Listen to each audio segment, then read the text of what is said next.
And of course, this kind of approach is also sort of very endemic to the way people think about when they start businesses, just to sort of segue back to that.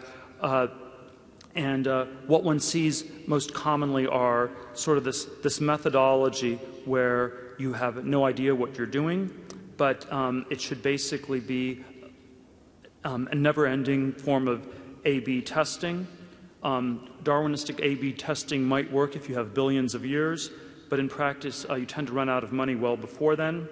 And the problem is that somehow the search space of all businesses is much bigger than the search space of great businesses. So it's somehow the A/B testing, I think, generally is a somewhat too inefficient process. And there's sort of an iteration process, but you end up with this question. You just end up on some very low-hanging hill where the iteration is we're going to do something that incrementally improves things at every step in time, but maybe you just end up, in a slightly better part of an infinitely large slum or something like that, to use the failed city example. There's machine learning, and there's sort of all these different ways where you do not think about the future.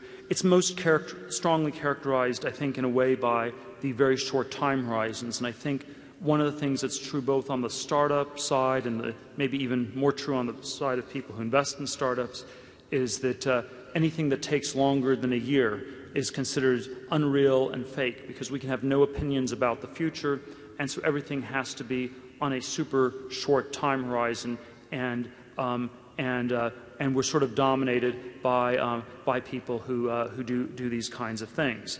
And there's a question, how well does this actually work? And this is the official religion that we have today. And I'm not, I don't believe in the official religion, but I think, I just want, I want people just to at least be aware that this is the religion that it's all statistical, it's all luck driven. And I do think the most striking thing is that the most successful businesses in some ways don't quite seem to fit this pattern, even though we end up talking about it. And so after the 2007 crash, we have seen this return to technology, but it was characterized by it was most characterized by businesses that had very definite ideas. I think the iconic one for the last number of years, at least till Jobs passed away, was Apple, which was, of course, very much the opposite of an indeterminate business. Apple was one where there was a multi-year vision of the future that was sort of being executed against.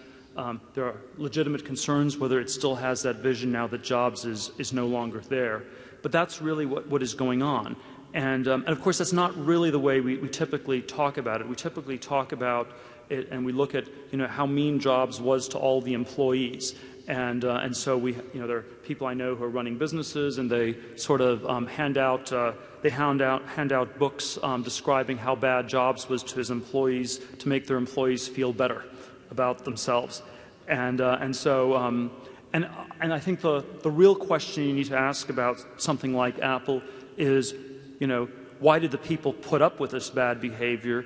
And I think it was because there was actually this very countervailing narrative of the future, that in a determinate world, one of the most important metrics is the robustness of the plan, what I often call the secret plan that you're working against. The kinds of companies that we've looked at Founders Fund over the years, the ones that have done best have been ones that have somehow tracked against this very, very long-term vision of the future.